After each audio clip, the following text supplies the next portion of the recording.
Old dairy leaves అని Allcott గారు దివ్య జ్ఞాన హిస్టరీని, అంటే దివ్య జ్ఞాన సమాజం స్టార్ట్ అవ్వడానికి ముందు ఆ 74 నుంచి రాశారనమాట. అంటే 1875లో దివ్య జ్ఞాన సమాజం స్థాపించబడింది. అయితే అన్నట్టుగా ఇంకొక విషయం మీకు చెప్పాలండి. మన లాడ్జికి ఆ రోజు ఎలక్షన్ అయినప్పుడు మీరు ఎవరు కొందరు రాలేదు. ఎవరు రాలేదు? బాలభాస్కర్ గారు రాలేదా? ఎవరు? మొత్తం మీద ప్రెసిడెంట్ ఏమో నేనే, అందరికీ తెలియాలి అని సెక్రటరీ నారాయణ గారు ఎన్నుకోబడ్డారు. అంటే ఇంకా సెకండ్ ఒపీనియన్ లేకుండా. తర్వాత జా వైస్ ప్రెసిడెంట్ శివ గారు కదా. జాయింట్ సెక్రటరీ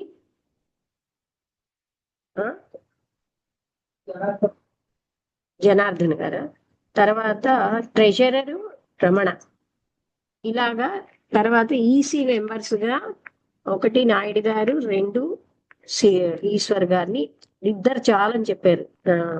అందువల్ల అలాగా, అందుకని మీ అందరికీ అది సమ్మతమే కదా. ఎవరు రాలేదో అందరూ అది తెలియాలి కదా. మన లాడ్జ్ ప్రెసిడెంట్ ఎవరు, సెక్రటరీ ఎవరు, జాయింట్ సెక్రటరీ ఎవరు, వైస్ ప్రెసిడెంట్ ఎవరు అందరికీ తెలియాలి. అది ఆ విధంగా ఎన్నుకోబడ్డారనమాట. తర్వాత ఒక సంవత్సరం ఫెడరేషన్ మాత్రం 3 ఏళ్లకు ఒకసారి ప్రతి ఏడాది మళ్ళీ ఎన్నుకోబడతారు. అంటే ఎలక్షన్ అన్నమాట ఇది.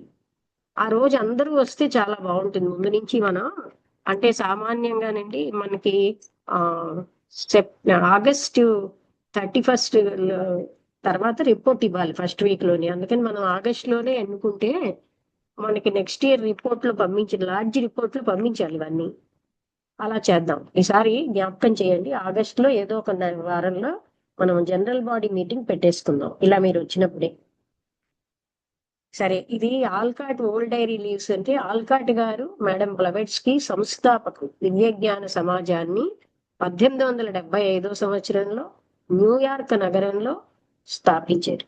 అయితే ఇక్కడ ఎంతో మంది విద్యావేత్తలు, ప్రొఫెసర్స్, సైంటిస్టులు, బాగా జ్ఞానం ఉన్న ఫిలాసఫర్స్ అందరూ కూడా ప్రపంచం మొత్తంలో మేడం బ్లవెట్స్కి రాసిన ఐసిస్ అన్వైల్డ్ అనే పుస్తకంతో ప్రభావితం అయ్యారు. అందరూ బాగా అంటే జ్ఞానవంతులు ఎక్కువ మంది దీనికి ఆకర్షితులయ్యారు. అందుకని ఇప్పుడు మీకు అందరికీ తెలుసా థామ్సన్ అని ఎలక్ట్రాన్స్ కనిపెట్టిన సార్ జేజే థామ్సన్ కూడా దివ్యజ్ఞాన సమాజ మెంబర్ సార్. ఇలాంటి సైంటిస్టులు వీళ్ళందరూ మెంబర్స్ గా ఉండేవారు.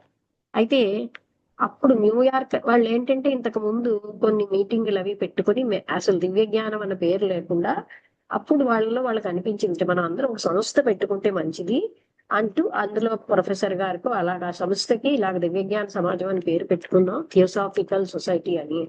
అప్పటికి 17 మంది ఉన్నప్పుడు ఆ 17 మందిలో ఆ దివ్యజ్ఞాన సమాజం 1875 సంవత్సరం న్యూయార్క్ నగరంలో స్థాపించబడింది.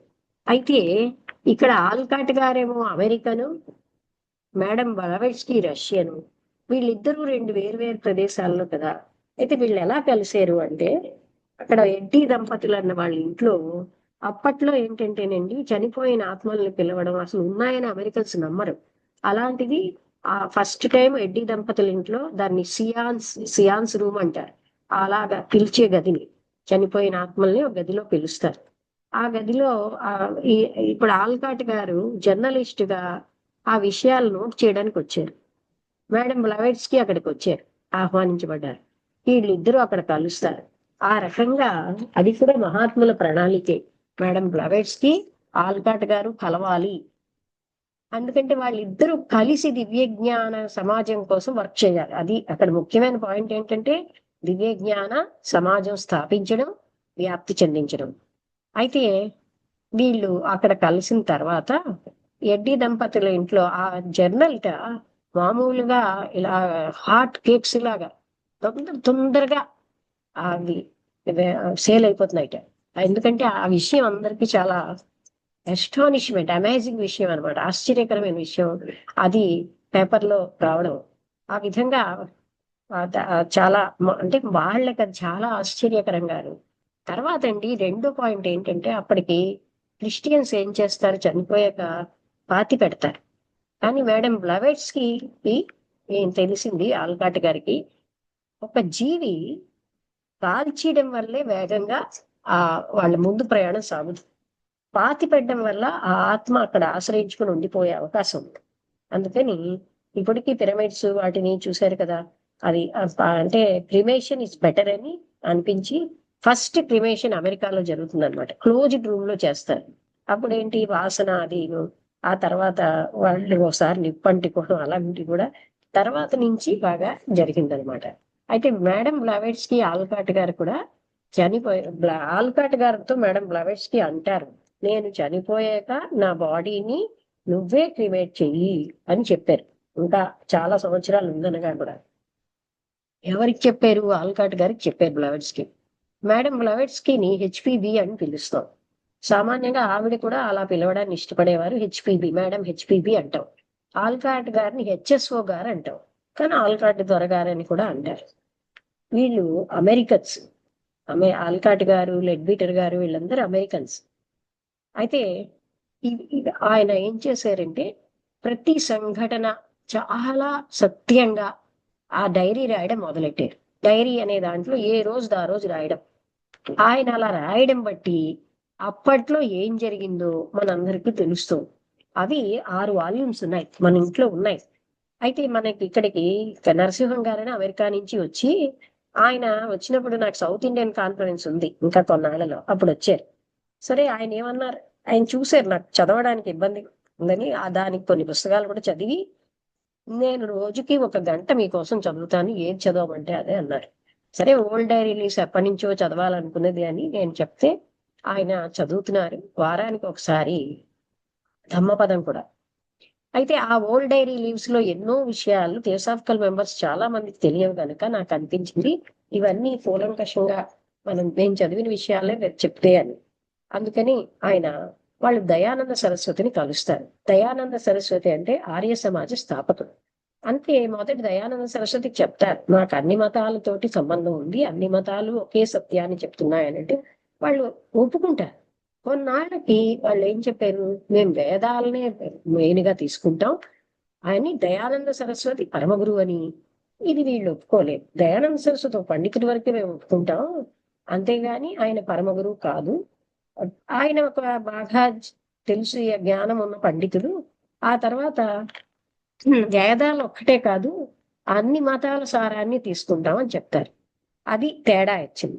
అయితే వాళ్ళు తేడా వచ్చింది కానీ తగువులు ఆడుకోలేదు. తర్వాత వాళ్ళని ఆ ఆల్కాట్ గారిని ఎన్నో సార్లు వాళ్ళు సభలకు ఆహ్వానించడం, ఆల్కాట్ గారు కూడా దయానంద సరస్వతిని ఆహ్వానించడం, ఇవన్నీ జరిగింది. కానీ ఒకసారి ఏంటైందంటే వీళ్ళు ఎంతో ప్రేమగా, అంటే ఇదంతా కూడానండి ముందు అమెరికాలో ఉండేవారు. అమెరికాలో ఉన్నప్పుడు ఈవిడ పుస్తకాలు రాస్తున్నప్పుడు ఆ 17 గంటలు రాసేవాటండి ఐసిస్ అన్వేళ్ళ పుస్తకం అంతా. అంటే రోజుకి 17 గంటలు ఆవిడ రాసేవారు. మిగతా కొద్ది గంటలే భోజనం చేయడం, తినడం, పడుకోవడం ఏదైనా. అయితే ఆయనకి ఇంగ్లీష్ లోకి అన్ని రాసేవారు. అంటే ఇలాగా చేస్తున్నప్పుడు ఆవిడ ఒకసారిట ఒకే టేబుల్ దగ్గర కూర్చుని రాయడం, పెద్ద వయసు ఆవిడకి ఏంటంటే బాడీ లావుగా వంశపారంపర్యమైన లావు వచ్చింది. అందుకని ఆవిడకి 234 పౌండ్లు అయిపోయారట. ఆవిడ అనుకున్నట్ట ఐ మస్ట్ బి 156 పౌండ్స్ అని. అందుకని అప్పుడు వెంటనే ఆవిడ భోజనం అయిపోయాక గ్లాస్ తో నీళ్లు అలా పెట్టుకుని దాన్ని కంటిన్యూస్ గా చూసి నేను 156 పౌండ్సే ఉండాలి అని భావించి నీళ్లు తాగేవారు. అలా 1 month లో ఆవిడ చాలా మళ్ళీ 156 పౌండ్స్కి వచ్చేసరికి. అంటే ఇదొక ప్రక్రియగా. తర్వాత ఇలాంటివి ఎన్నో ఉన్నాయండి. అంతవరకు పొడుగు జుత్తు ఉండేదిట. ఒక్కసారి పైకి అంటే ఈయన మళ్ళీ కిందకి ఏదో పని మీద వచ్చేసరికల్లా పొట్టిగా ఆవిడకి జుత్తు బాబ్ హెయిర్ లా ఉండేది. ఒకసారి ఏంటి ఇలా పెరిగిపోయింది అంటే తర్వాత చెప్తాను, ఆ విషయం పట్టించుకోకనేసారు. అంటే అవసరమైనవే చెప్పేవారు. అలాగే ఒకసారి ఎప్పుడో అది రాస్తూ ఉంటే నేను ఈ విషయం యాక్సెప్ట్ చేయను అన్నట్టు. అయితే అక్కడ డిక్షనరీ ఉంది తీసుకురా అన్నాడు. అక్కడ ఒకటే డిక్షనరీ ఉండడం తెలుసు, తలుపులన్నీ వేసి ఉన్నాయి. అక్కడ మరో డిక్షనరీ వచ్చింది. అది ఎక్కడి నుంచి వచ్చిందంటే ఎవరు బజార్కి వెళ్ళలేదు, అందరూ ఇక్కడే కూర్చున్నారు, ఇద్దరే ఉన్నారు. కానీ మరో డిక్షనరీలో ఆయన చూస్తే ఆ చెప్పినది రైటే అని అప్పుడు ప్రొసీడ్ అయ్యారు. ఇలాంటివి ఎన్నో చేస్తూ ఉండేవారు. మేడం బ్లవెట్స్కి ఎన్నో సిద్ధులు ఉండేవి. ఒకసారి ఏమోని ఆ ఒక మంచి బాగా ఎంబ్రాయిడరీ చేసిన హ్యాండ్ కర్చీఫ్ క్రియేట్ చేసి ఇంకొకరికి ఇచ్చారు. అలాగే టేబుల్ కింద ఇలా చేపట్టగానే అక్కడ బెల్స్ మోగుతూ ఉండేవి గాలిలో. అలాంటివి ఎన్నో సార్లు ఆవిడ చేస్తూ ఉండేవారు. అలాగే ఒకసారి ఫలానా వ్యక్తి యొక్క ఫోటో పోర్ట్రైట్ అంటే పిక్చర్ అన్నమాట అని అనగానే ఆ వ్యక్తిని చూడకపోయినా ఆయన ఫోటో ఏమో ఆవిడ సృష్టించేది. అలాగే లెటర్స్, ఈయన న్యూయార్క్ నుంచి ఈయనకి రావాలి, ఎక్కడికో వెళ్ళారు ఫిలడెల్ఫియా. కానీ ఫిలడెల్ఫియా అడ్రస్ ఇవ్వలే. అయితే ఎలా వస్తాయి, చాలా అర్జెంట్ లెటర్స్ కావాలి అని అనుకున్నప్పుడు ఆ న్యూయార్క్ స్టాంప్ లేకుండా ఉత్తరాలు వచ్చి ఉంటాయి. ప్రతి లెటర్ న్యూయార్క్ వెళ్లకుండా రావడానికి లేదు. అలాంటిది మేడం బ్లవెట్స్కి ఆ ఉత్తరాలన్నీ ఇక్కడికి వచ్చేటట్టు ఈ అడ్రస్ ఉండేది. అలాగా ఈ అడ్రస్ ఎవరికి ఇవ్వలేదు. అలాంటివన్నీ చేస్తూ ఉండేవారు. ఆవిడకి ఎన్నో సిద్ధులు, పుట్టుక నుంచే సిద్ధురాలు ఆవిడ. ఆ తర్వాత పుస్తకం ఐసిస్ అన్వేల్డ్ సీక్రెట్ డాక్టర్ని రాసినప్పుడు ఆవిడలోకి మహాత్ములు రావడం, ఆవిడ చేత రాయించడం, ఒక్కొక్కప్పుడు ఆవిడని బయటకు పంపించేసి ఆవిడ బాడీలో వాళ్లే ఉండి రాసేవారు. ఇవన్నీ ఒక అమెరికన్ ఎవరు నమ్మరు. ఆయన కళ్ళతో చూశారు గనక ఇప్పుడు ఇంకొక మహాత్ముడు ఆవిడ ద్వారా రాయిస్తున్నాడు అని తెలుసుకునేవాడు. ఆ విధంగా ఆయనే అంటారనమాట, ఇదే గాని చూడకపోతే ఈ విషయాన్ని ఎవరు కూడా ఇలా జరిగిందని నమ్మరు. ఒకసారి మీసాలు ఉన్న మహాత్ముడు ఆవిడ శరీరాల్లోకి వచ్చాయి. అప్పుడు ఈవిడ అడిగేట, వాళ్ళు నీ శరీరాన్ని తీసుకున్నప్పుడు నువ్వెక్కడ ఉంటావంటే I'm outside the body అన్నట్టు, శరీరానికి బయట ఉంటాను అన్నట్టు. అంటే ఏంటి, ఆవిడ లింగ శరీరం అన్నది శరీరానికి బయట ఉంటుంది, తర్వాత అందులో ప్రవేశపెడతారు. ఆ విధంగా ఎన్నో చోట్ల వాళ్లే రాసేవారు. హ్యాండ్ రైటింగ్ కూడా డిఫర్ అయ్యేది. ఆ రాస్తున్నప్పుడు అలాంటి హెల్ప్ ఆవిడకి లభించింది కనుక ఆవిడ రాశానని చెప్తారు. ఇది నేనే రాశానని చెప్పుకోలేదు. అలాంటి నిరహంకార గురుసేవా పరత్వం ఉన్నది ఆవిడలో. అయితే ఇది ఒక ఇన్సిడెంట్. అది తర్వాత ప్రతి నిత్యం కూడా ఆ వీళ్ళకి ఏంటంటే ఈవిడ అమెరికన్ సిటిజన్ అవుతారు, పౌరురాలు మేడం బ్లవెట్స్కి. తర్వాత సింహళం తిరుగుతారు. సింహళం వెళ్తే అక్కడికి వెళ్ళేసరికల్లా ఇదేదో మాకు ఎప్పటి నుంచో మా మతం అని, ఎన్నో జన్మల నుంచి అని ఇద్దరు బుద్ధిజం స్వీకరిస్తారు. ఇద్దరు బుద్ధిజం స్వీకరించడమే కాక మనకు కొంచెం మంచి, మీకు తెలుసు కదండి, నాకు అక్కడ కిందని గిన్నెలు ఉంటాయి, అందులోంచి కొన్ని గ్లాస్ నీళ్ళు తీసుకొస్తారా మీరు? తనకు తెలియదు. ఆ కింద తను తీసుకొస్తాను, నువ్వు వచ్చేమ్మా.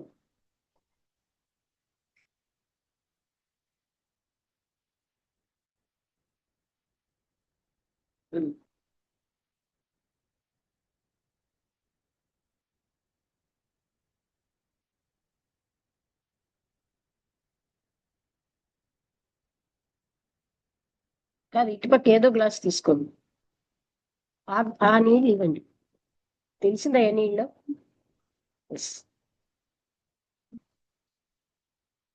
ఇచ్చింది, నాకు కొంచెం దాహంగా ఉంది, నోరు ఎండిపోతున్నట్టు అవుతుంది ఎందుకో.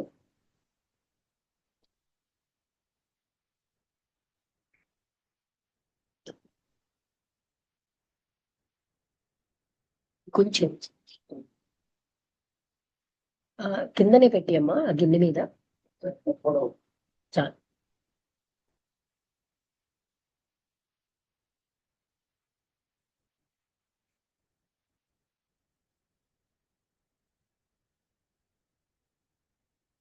అయితే ఇంకొకరు ఎవరు నమ్మరని ఆయనే అంటారు. అంటే అమెరికన్స్ ఇలాంటివి నమ్మరు, నేను స్వయంగా చూశాను కనుక నమ్మగలుగుతున్నానని చెప్పారు.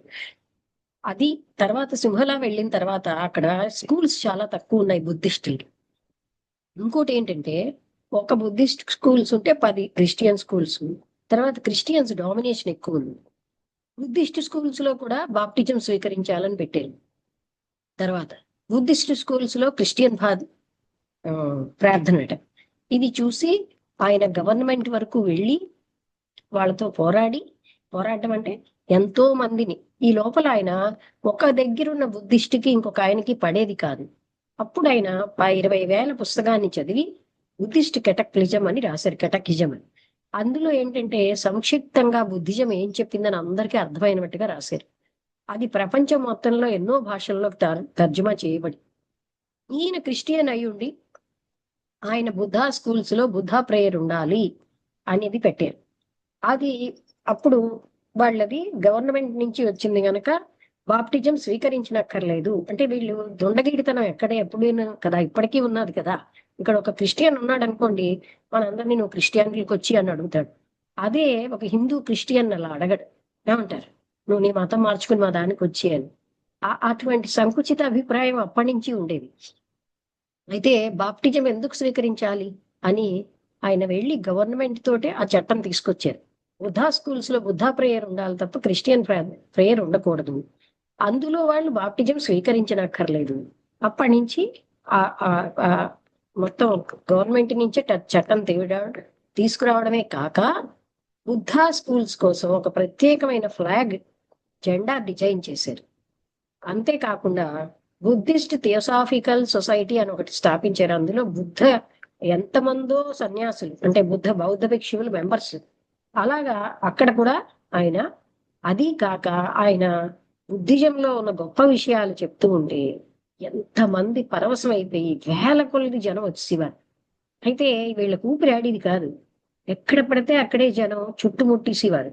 దాంతో ఆ తర్వాత గొప్పగా వాళ్ళని ఎంత ఆదరించేవారంటే ఎక్కడికి వెళ్తే అక్కడ దివ్యజ్ఞాన సమాజం స్థాపించడం, అక్కడ వీళ్ళు బుద్ధిజంకి సంబంధించిన విషయాలు, ఆ బుద్ధలో అంటే సుమంగళ అన్న ఒక మాంక్, వాళ్ళందరూ చాలా గొప్ప గొప్ప పొజిషన్ లో ఉన్న వాళ్ళు కూడా ఎంతో గౌరవంతో ఇతన్ని, అంటే ఎందుకంటే వాళ్ళకే తెలియని ఎన్నో విషయాలు ఇతను చెప్పడం. తర్వాత వీళ్ళు ఒకే మార్గంలో నడిచేటట్టు వేరు అభిప్రాయాలతో ఉన్న బుద్ధిస్టుల్ని ఒకే మార్గంలో నడిచేటట్టు చేశారు ఆయన. అందుకే ఆ శ్రీలంకలో ఆల్కాట్ గారి జన్మదినం నేషనల్ హాలిడే, మనకి ఇక్కడ గాంధీ గారి జన్మదినం లాగా.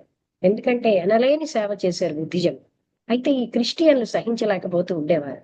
వాళ్ళు ఏం చేశారు, కొంచెం వ్యతిరేకంగా కామెంట్స్ చేయడం, అలాగ వ్యతిరేకతలు మొదలుపెట్టారు.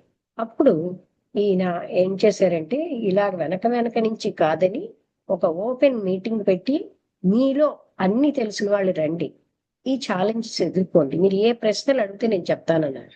ఒక్కడు రాలేదు. ఒక అవకతవక జ్ఞానం ఉన్న ఒకడు వచ్చాడు. అతని గాడికి ఏమీ సమాధానాలు సరిగ్గా అడగడము చేత కాలేదు. దొంగ తిరుగుడుగా ఏదో చెప్పబోతూ ఉంటే అక్కడ వాళ్ళందరూ చల్లదని చెప్పారు. ఆ విధంగా అది ఫెయిల్ అయిపోయింది. అంటే వాళ్ళు డైరెక్ట్ గా ఎదుర్కోలేకపోయారు. అంటే బుద్ధిజంకి ఇంత పాపులారిటీ వచ్చిందనే గాని వాళ్ళకు అసూయ. ఎక్కడ రాంగ్ అన్న దాన్ని ఎక్కడ వాళ్ళు చెప్పలేదు. వాళ్ళకి తెలుస్తుంది కదా. ఆ విధంగా ఈయన వెళ్ళాక ఇక్కడ మీటింగ్ పెట్టినా ఒక దగ్గరట 10 కిలోమీటర్ల దూరం నుంచి కార్పెట్లు వేసేసి, దివిటీలు కదండి అప్పుడు, ఎలక్ట్రిసిటీ లేదు. వెల్కమ్ అనమాట. వీళ్ళని కొన్ని చోట్ల ఎడ్ల బండి మీద తీసుకెళ్లారు, పల్లకీలో తీసుకెళ్లారు. అలా అప్పటికి ఇంకా రాలేదన్నమాట. కొన్నాళ్ళకి వచ్చి ఉంటాయి ఏదైనా వెహికల్స్ అనేది. ఇలాగ వాళ్ళు పాపం అన్ని చోట్ల అన్ని ఇబ్బందులు పడి ఎక్కడికి వెళ్తే అక్కడ ఆ ఉపన్యాసం వినడానికి కిక్కిరిసి జనం వచ్చేవారు. శ్రీలంకలో ఆయన టూర్ అంతా ఇలాగే, ఆ జనం కిటికీలోంచి కూడా గాలి రాకుండా వాళ్ళు ఉన్న గదిని కమ్మేసేవారు. ఆ విధంగా ఎంతో ఎక్కువ స్వాగతం లభించడం, ఆదరణ లభించడం, ఈయనంటే చాలా గౌరవం అనమాట అక్కడ వాళ్ళందరికీ. అలాగా బుద్ధిస్ట్ స్కూల్స్ అయితే స్థాపించారు వాటికి ఫండ్. అందుకని బుద్ధిస్ట్ ఫండ్ అన్నది ఒకటి ఆయన స్కూల్స్ కోసం చేశారు. ఆ ఫండ్ కి గొప్ప గొప్ప వాళ్ళు చాలా మనీ ఇచ్చారు. తర్వాత ఇవన్నీ చేసాక ఆయన భారతదేశం వచ్చారు. వచ్చినప్పుడు చూస్తే వాళ్ళు కులుంబు దంపతులని, వాళ్ళే మా దగ్గర డబ్బు లేదు అంటే, అయితే కనీసం మా దగ్గర రెంట్ ఇవ్వడానికి లేదు, మాకు వండుకోవడానికి కూడా డబ్బులు లేవంటే వాళ్ళని ఆదరించి, బ్లావెట్స్కి కారుణ్యం ఎక్కువ, వాళ్ళ ఇంట్లోనే ఉంచారు. వాళ్ళు ఎలాంటి వాళ్ళు అంటే తిన్నింటి వాసాలు లెక్క పెట్టిన కంటే ద్రోహులు. వాళ్ళు వీళ్ళ వల్లే ఇన్నాళ్ళు వచ్చారు, ఆకలి చావకుండా బతికారు. కానీ బ్లావెట్స్కి మీద, ఆల్కాట్ గారి మీద వాళ్ళు చేసిందంతా ట్రిక్స్ అని, మ్యాజిక్ అని అంటూ వాళ్ళు ఏదో ఒక తెర ఇలా కదిపి ఇలాగే కదుపుతుంది ఆవిడ అని చెప్పారు. చెడు వేగంగా వ్యాపిస్తుంది కదా. అంతేకాకుండా పత్రికల్లో కూడా వేయించేశారు. దాంతోటేమో చెడు అంటే కొంతమందికి ఇష్టం ఉంటుంది. ఇప్పుడు చూడండి, నా కోసం చెడు చెప్పారనుకోండి, బాలభాస్కర్ గారు గొప్ప ఆనందంగా ఉంటుంది. ఎందుకంటే ఆయన తప్పులు సరిచేయడానికి నేను ఎప్పుడు దెబ్బలాడతాను కదా. అబ్బా ఈ మేడం చెడు ఇప్పుడు నాకు దొరికారు అనుకుంటారు. అలాగే వాళ్ళు కూడా ఏంటంటే ఎవరైనా వీళ్ళంటే అసూయ ద్వేషాలతో ఉన్న వాళ్ళకి సరిగ్గా ఈ ఎలాగైనా వీళ్ళని పడగొట్టాలన్న వాళ్ళకి అలాంటి వాళ్ళు వేగంగా మారిపోయారు. అంటే మారడం అంటే వీళ్ళకి చెడు ప్రచారాలు ఎక్కువ చేయడంలో దోహదం చేశారు. ఈ విధంగా ఆ కులుంబు దంపతుల వల్ల మేడం బ్లవెట్స్కి కూడా షాక్ అయ్యారు. ఎందుకంటే ఆ వాళ్ళు పైకి రావడానికి ఆదరించినప్పుడు వాళ్ళు అంత ద్రోహం చేస్తారని ఎవరు ఊహించరు కదా. మళ్ళీ వీళ్ళతో ఏమనేవారు కాదు, వెనకాల నుంచి ఇలాంటి పత్రికల్లో రాయడం అది చేసేవారు. ఆ వాళ్ళు లేనప్పుడు చెప్పేవారు, వీళ్ళు వేసేదంతా అబద్ధమే, మాస్టర్సే లేరు, ఉట్టినే వీళ్ళు, అలా చెడ్డ ప్రచారం చేసేట. కొంతమంది చూసారా, అప్పటికే మాస్టర్స్ ఉన్నవాళ్ళు ఉన్నారా అని చాలా మంది నమ్మని పరిస్థితిలో ఉన్నప్పుడు వాళ్ళకి ఇవన్నీ నచ్చుతాయి కదండి. అలాగా ఆ పడగొట్టడానికి చెడు వేగం వ్యాపిస్తుంది కదా.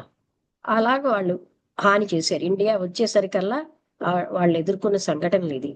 ఆ తర్వాత వాళ్ళకి అయినప్పటికీ కూడా, అంటే ఆవిడ వాళ్ళని అసహించుకోకుండా, అంటే అసహించుకోవడం అంటే ఏం చేస్తారు ఇంకా, అటువంటి నైజం ఉన్న వాళ్ళు ఎప్పటికీ మారరు. అందువల్ల ఆ తను ఇతర ఇన్సిడెంట్స్ ఎన్నో కూడా ఇతను ఇలాంటివి చాలా సూక్ష్మమైనవి రాశారనమాట. అంటే ఆ వీళ్ళిద్దరూ, ఇంకా మీకు ఎవరికైనా ఏమైనా గుర్తొస్తే కూడా మీరు చెప్పొచ్చు. ఎక్కువగానండి ఈ శ్రీలం నుంచి వచ్చిన తర్వాత నార్త్ ఇండియన్ టూర్ వెళ్ళారు. అంటే ముఖ్యంగా బెనారస్, అక్కడ అందరూ మహాత్ముల్ని కలుస్తారనమాట. ఒక మహాత్ముడైతే ఆ నదీ తీరంలోనే ఉంటాడనమాట. ఆయనతో మాట్లాడిన తర్వాత ఎందరు మహాత్ములు ఉన్నారో, తర్వాత ఇలాగ ఏదైనా సృష్టించడం అటువంటి దాన్ని ఆయన పెద్ద విషయంగా తీసుకోడు.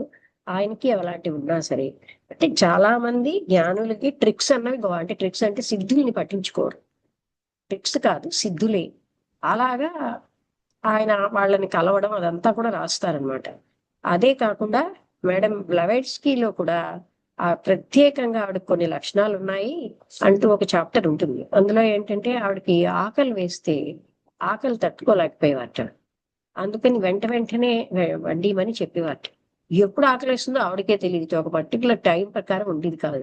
అప్పుడేమో ఒకసారి వంట మనిషిట ఓ 10 కిలోమీటర్ల దూరంలాగా రావాలి. ఆవిడ రమ్మంటే గంట పడుతుంది అని చెప్పింది కాదు. అంటే అయినా రా అన్నట్టు. కానీ ఈవిడికి గంట లోపల ఆకలి తట్టుకోలేక గట్టి గట్టిగా అరిచి, అప్పుడు వీళ్ళిద్దరూ కలిపే వండితే ఆ అన్నం ఉడకకుండా మీట్ కూడా అలా అయింది అని చెప్పి రాశారు. అలాగా ఆవిడ, అంటే కానీ ఆవిడకి డబ్బు కూడా అది చక్కగా వ్యయం చేయడం రాదు. ఎక్కువ డబ్బు ఉందనుకోండి, దయ ఎక్కువ. అందువల్ల ఒకసారి ఏంటంటే ఆవిడ దయకి నిదర్శనం, ఒక స్టీమర్ లో అన్ని వెళ్తూ ఉంటే బయటకు వచ్చేసరికల్లా మామూలుగా ఇలా నేను లగేజ్ కోసం దేనికోసం వస్తే ఒక స్త్రీ ఏడుస్తూ కనబడింది పిల్లలతో.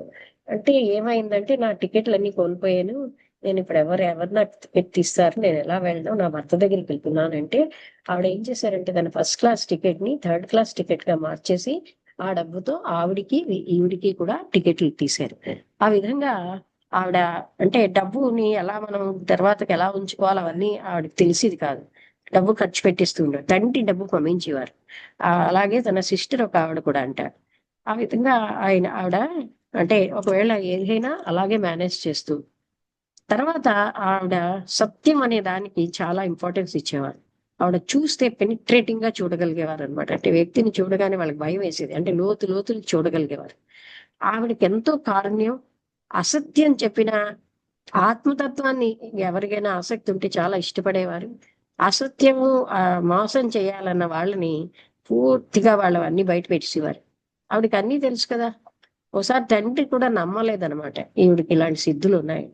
అప్పుడు ఏం చేశారట, ఒక లోపల గదిలో ఎక్కడో ఓ బీరువాలో ఒక పదం రాసి పెట్టి, ఆ పదం ఏమిటో చెప్పంటాడు. ఈవిడ చనిపోయిన ఆత్మల్ని పిలిస్తే అవి టక్క అని సౌండ్ చేసి 3 తరాల క్రిందట ఉన్న తండ్రి వాడిన, అదే ముత్తాత వాడిన గుర్రం పేరుట. కానీ ఆవిడ కరెక్ట్ గానే రాస్తే అప్పుడు తండ్రి బిలీవ్ చేశాడు. ఇలాగ ఆవిడకి ఏంటి, ఎక్కడో అంటే ఒక నగ మంచి రాళ్లతో సృష్టించి ఇచ్చారు. అలాగా అవసరాన్ని బట్టి, అంటే వాళ్ళని ఆ విధంగా చేస్తూ ఉండేవారు.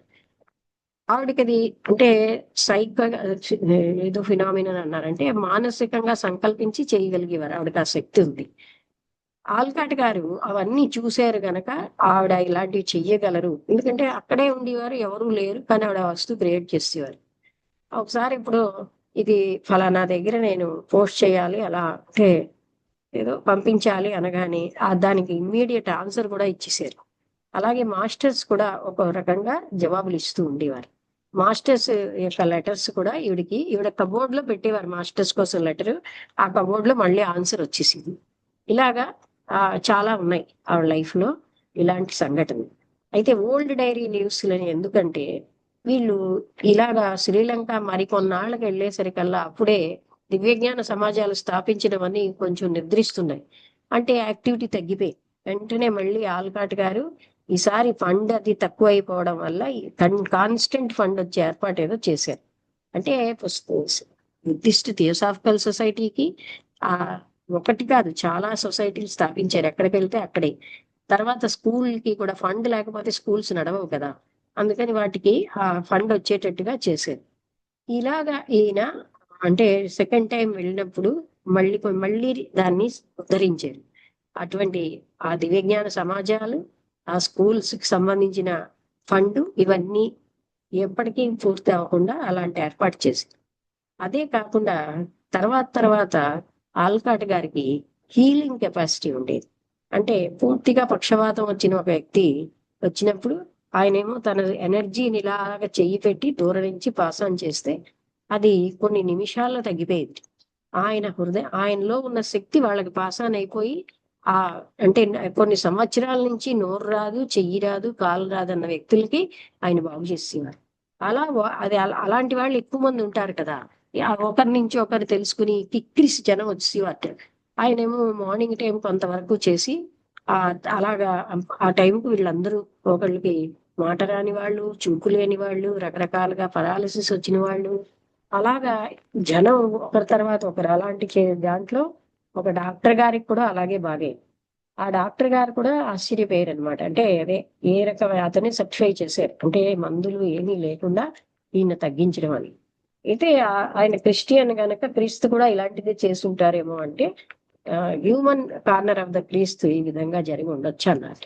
ఆ విధంగా ఈయన ఎలాంటి వాళ్ళకి ఇలా చెయ్యి పాసాన్ చేసి క్రిస్టియన్స్ వీళ్ళని ఆశ్చర్యపోతూ ఉండేవారు. ఎందుకంటే వాళ్ళు ఏంటంటే మోకరి అంటే ఏదో చేస్తున్నామని డ్రామాలు వేసేవారు, కానీ వాళ్ళకి ఆ పవర్స్ లేవు కదా. కానీ ఆల్కాట్ గారికి చాలా ఎక్కువగా ఉండడం. వీళ్ళు మొదట్లో వాళ్ళు చూసేవారు, ఈ ఎలాగైనా అడ్డుకుందామని చూసినా ఇతను అన్ని కరెక్ట్ గా చేస్తున్నారు. అది అంటే ఎవరి దగ్గర పైసా తీసుకోరు. అలా ఆ విధంగా ఆయన ఎంతో పాపులర్ అయిపోయారు అనమాట. ఆల్కాట్ గారు ఎక్కడికి వెళ్తే అక్కడికి వేలాది జనం లైన్గా వచ్చేస్తూ ఏంటి ఎన్నో రకాల వ్యాధులు.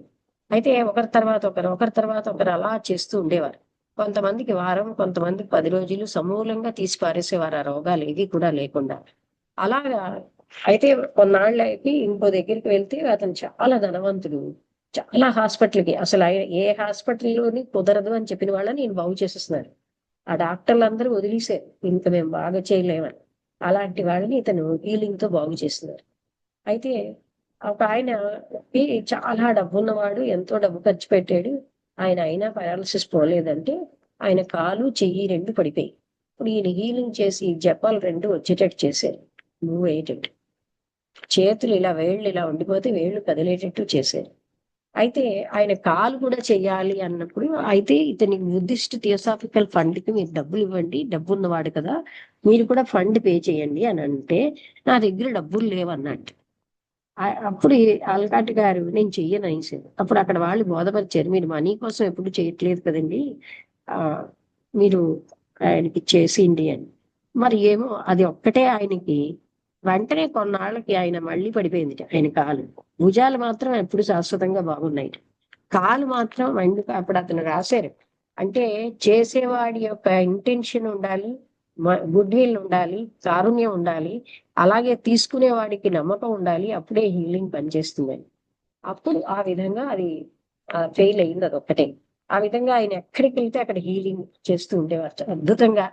ఎన్నివే ఒక ముసలాడు ఎప్పటి నుంచో అసలు నడుము పడిపోయి లేవలేకపోతూ ఉంటే ఆ కర్ర దూరంగా పారేసి హీలింగ్ చేసి పద నాతో నడువు అని చక్కగా ఇద్దరు గబగబా నడిచేసేట. అలాంటివి అలాగే ఒక ఆమెకి ముసలమ్మ ఇలా ఎప్పుడు నడుము డబుల్ అయిపోయినట్టు ఉండేది, అలాంటి ఆవిడకి బాగు చేయడం, ఇలా ఎన్నో బాగు చేసి చాలా ప్రసిద్ధి చెందారనమాట.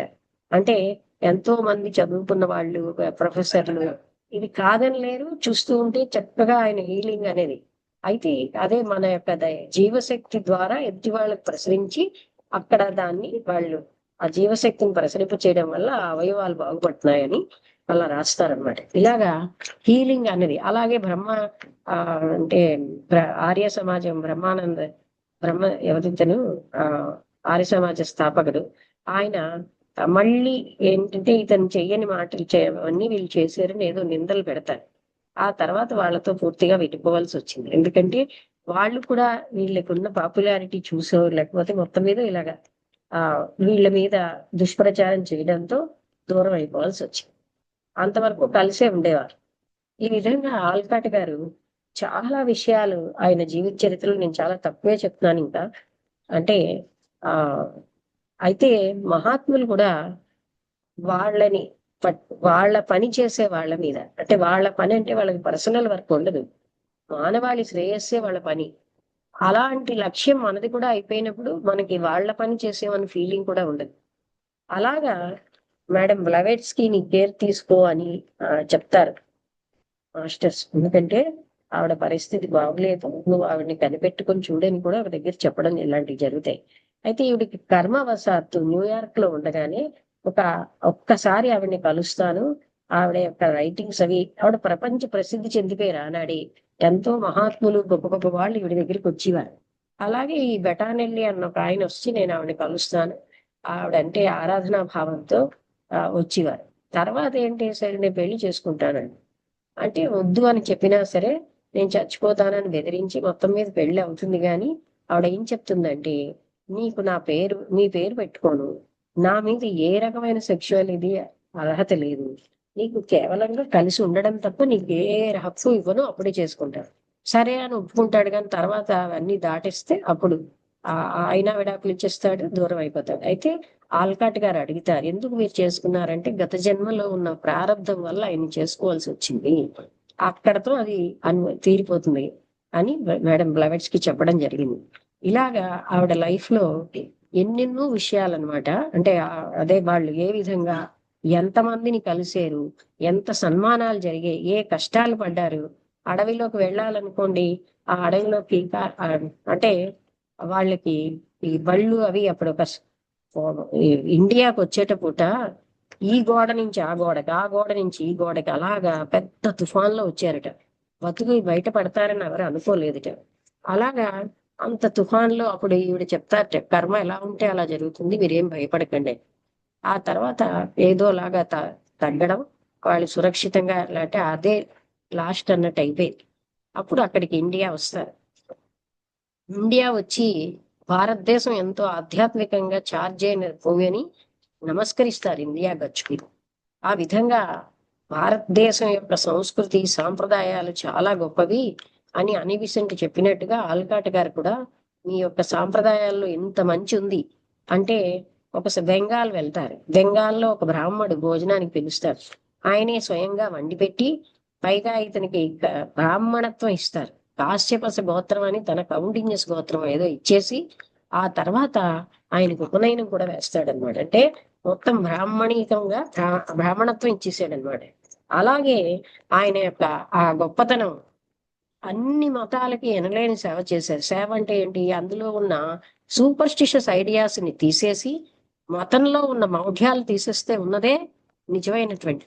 అలాగే అతను ప్రతి మతానికి చేసిన సేవ వల్ల ఆయన చనిపోయినప్పుడు హిందూ పండితులు, వేద పండితులు, క్రిస్టియన్ ఫాదర్లు, జొరాస్ట్రియన్ మత గురువులు, అలాగే ముస్లిమ్స్, ఇలా ఇంతమంది ఒకే ప్లాట్ఫామ్ మీద ఉండడం చాలా అరుదు అంటారు.